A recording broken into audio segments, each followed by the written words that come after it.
नमस्कार दोस्तों। अभी तक हम लोगों ने आपसे बात की थी किस तरीके से एक बिल्कुल फ्रॉड दिल्ली मॉडल बनाया गया, जो केवल वोटों का मॉडल था, मुफ्तखोरी का मॉडल था, जिसमें काम कुछ नहीं हुआ।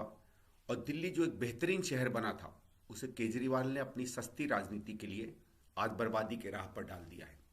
8-10 साल में दिल्ली का क्या हाल होने वाला है, ये तो एक भयानक तस्वीर है।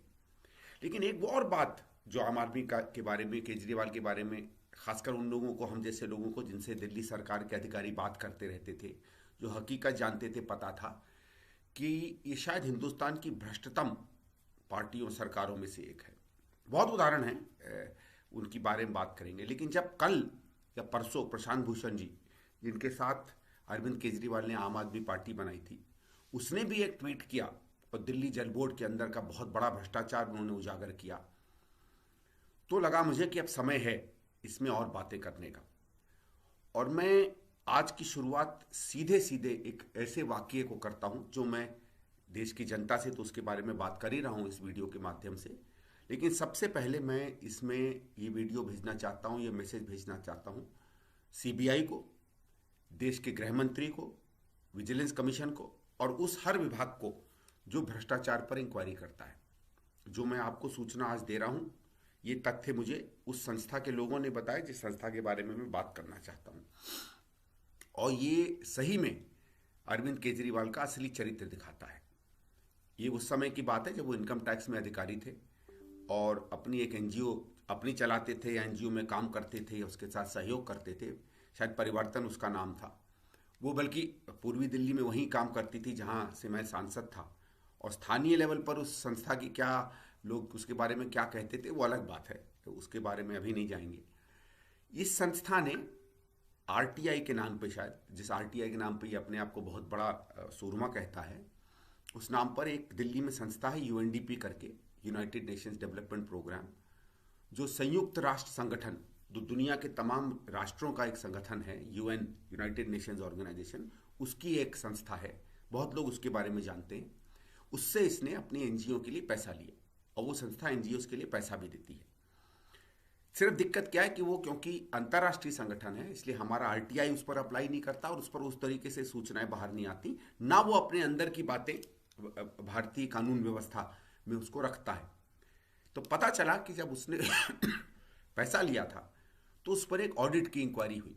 जैसे ऑडिट होता है ना, सीएजी का ऑडिट होता है, लोग आपका देखते हैं कि पैसा आपने क्या सही इस्तेमाल किया कि नहीं। खासकर जब आप पब्लिक पैसा लेते हैं, किसी संस्था से पैसा लेते हैं।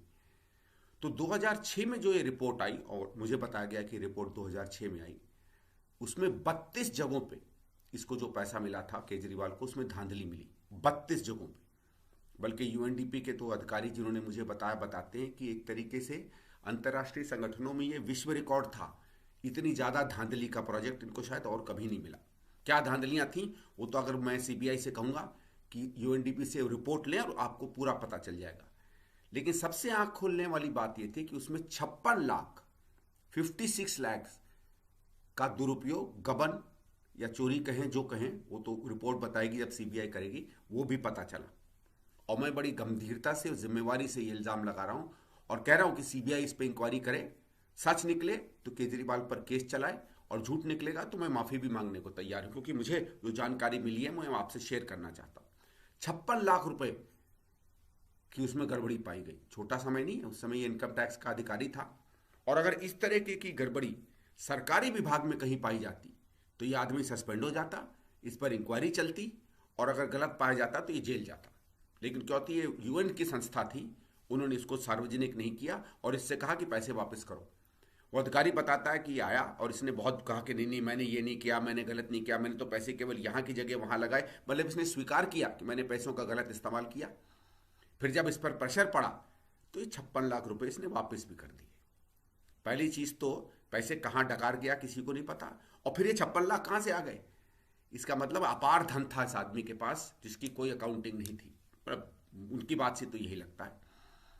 और मैं ये बार बार आपको जरूर कहेगा, जब खैर ये झूठ है, कहानी है, मैंने तो पैसा वापस कर दिया, ये सब नाटक करेगा क्योंकि इसकी तो रोने की आदत है। हो सकता है उस समय मफलर भी लपेट ले।